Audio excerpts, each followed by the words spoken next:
गुल का आने वाला नया बच्चा गुल के पहले वाले बच्चे पर ज्यादा भारी होगा और इसकी अब कोई अहमियत कदर नहीं रहेगी। और क्या बुशरा फिर से वही अपना रंग दिखाने लग जाएगी नौशी की बातों में आकर। ड्रामा सीरियल इश्क तुमसे हुआ आने वाले नेक्स्ट एपिसोड बहुत ज्यादा इंटरेस्टिंग होने वाला है। एक तो गुल को डॉक्टर ने आराम करने के लिए कहा है कि तुमने कोई काम नहीं करना, और ऊपर से जो बुशरा है वो तो फूले नहीं समा रही और उसको तो बस अपने आने वाले पोते की इतनी खुशी है कि वो ना तो गुल को कोई काम करने देती है और ना ही उसको उठने देती है। या तो नौशी काम करती है या घर के मुलाजमीन काम करते हैं, और वो तो हर वक्त बुशरा यही चाहती है कि बस गुल लेटी रहे बैठी रहे।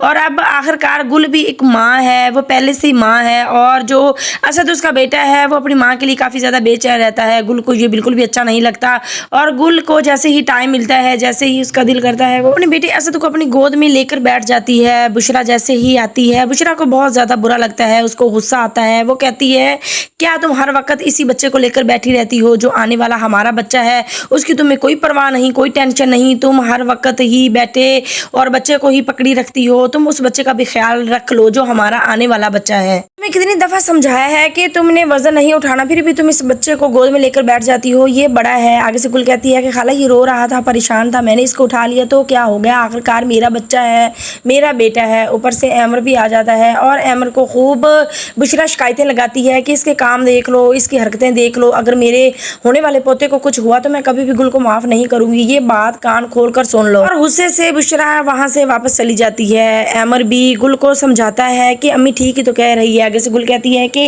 अमर इस तरह से क्यों कर रहे हो, आखिरकार वो मेरा बेटा है, मुझे उसकी परेशानी होती है।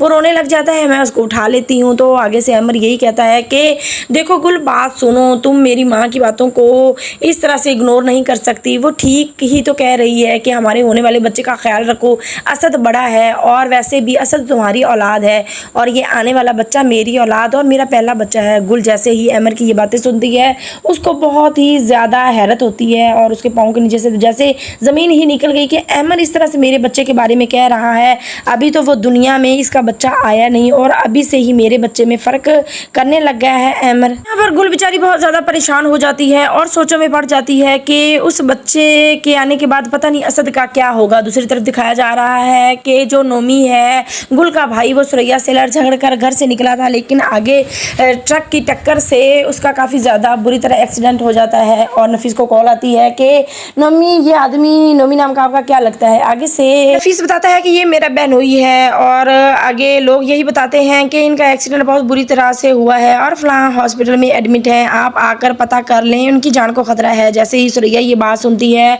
और वो तो बहुत ही ज़्यादा शर्मिंदा भी होती है और उसको बहुत ज़्यादा दुख होता है, चीखती है चिल्लाती है और नफीस से यही कहती है कि मुझे जल्द अज जल्द नोमी के पास लेकर जाया जाए, मैंने बहुत गलत किया जो नोमी को इस घर से निकाला और मैं कभी भी खुद को माफ़ नहीं कर पाऊँगी अगर नोमी को कुछ हुआ तो। आगे जाकर ड्रामा बहुत ज़्यादा इंटरेस्टिंग होने वाला है। अगर मेरी वीडियो पसंद आई हो तो मेरी वीडियो को लाइक कर दे और मेरे चैनल को सब्सक्राइब भी कर दे।